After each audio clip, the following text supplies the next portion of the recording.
एक बार शेष जी बीमार पड़े। बहुत दावा की परंतु आराम नहीं हुआ। अंत में धनवंतरी ने शेष जी से कहा कि आंखें बांधिए और फिर दवा दी।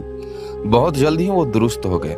मित्रों, शेष जी के नेत्रों क्यों बांधे गए, क्या जानते हैं आप? आइए आज मैं आपको एक कहानी सुनाता हूँ। एक बार शेष जी बीमार पड़े। बहुत दवा की परंतु आराम नहीं हुआ। अंत में धनवंतरी जी ने शेष जी की आंखें बांधी और फिर दवा दी, तब बहुत ही दुरुस्त हो गए। मित्रों, शेष जी के नेत्र क्यों बांधे गए जानते हो? सुनो, जब तक शेष जी के नेत्र खुले थे तब तक उनके नेत्रों से निकलने वाली विषमयी ज्वालों से सब औषधि बिल्कुल विष बन जाती थी, अमृत वाली भी विष वाली बन जाती थी।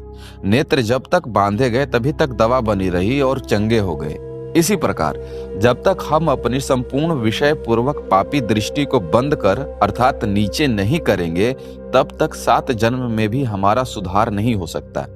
अंततः चंचल चित्त यानी मन वाले को पर स्त्री की ओर देखना एकदम प्रतिज्ञा पूर्वक त्याग देना चाहिए। जो प्रण करके इसके अनुसार चलेगा उसको अवश्य ही वो मेवा मिलेगा, उसका अवश्य ही उद्धार होगा, और वो जो मोहवश पर स्त्री के तरफ ताकेगा उसको उसका ही निर्मित पापी रूप पिशाच अवश्य ही खा जाएगा।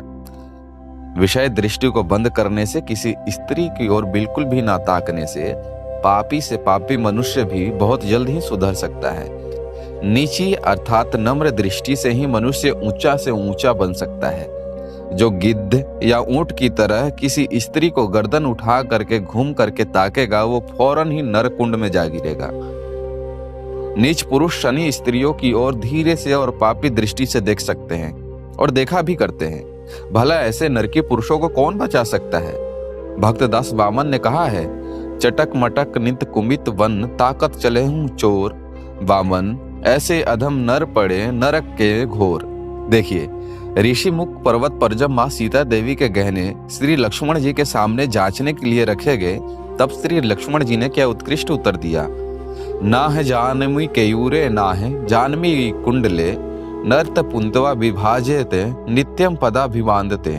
यानी देखिए, इन सब गहनों में केवल नूपुर मेरे पहचान के हैं, जो रोज वंदन करते समय माँ सीता के चरणों में मैं देखा करता था। इन क्योर और कुंडलों का अन्य गहनों को मैं नहीं जानता, क्योंकि चरण वंदित को छोड़ करके मैंने दृष्टि उठाकर कभी माँ सीता को देखा ही नहीं। धन्य है लक्ष्मण जी, आपकी क्या आदर्श शिक्षा है। और यही कारण था कि आप 14 वर्ष पर्यंत श्री सीता देवी जैसी त्रिलोक सुंदरी के साथ रहते हुए भी अपने ब्रह्मचार्य का अटूट पालन कर सके और मेघनाथ जैसे प्रबल शत्रु को मार सके।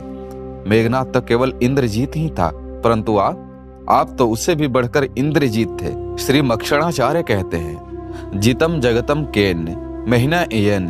सत्य है, एकमात्र इंद्रिय जीत ही संपूर्ण त्रिलोक को जीत सकता है। भाइयों, तुम भी अपनी दृष्टि को श्री लक्ष्मण जी की तरफ पवित्र बनाओ। प्रत्येक स्त्री के सामने दृष्टि को सदैव नीची रखो और मन में ईश्वर की चिंता में माँ माँ इस पवित्र महामंत्र का अटूट जाप कर दो। तभी तुम ब्रह्मचार्य का सच्चा और अच्छा पालन कर सकोगे। काम रूपी मेघनाथ को निश्चय पूर्वक मार पाओगे। सारांश ये है कि किसी स्त्री की ओर न देखना ही ब्रह्मचार्य रक्षा का परम श्रेष्ठ रहस्य है और उपाय भी है।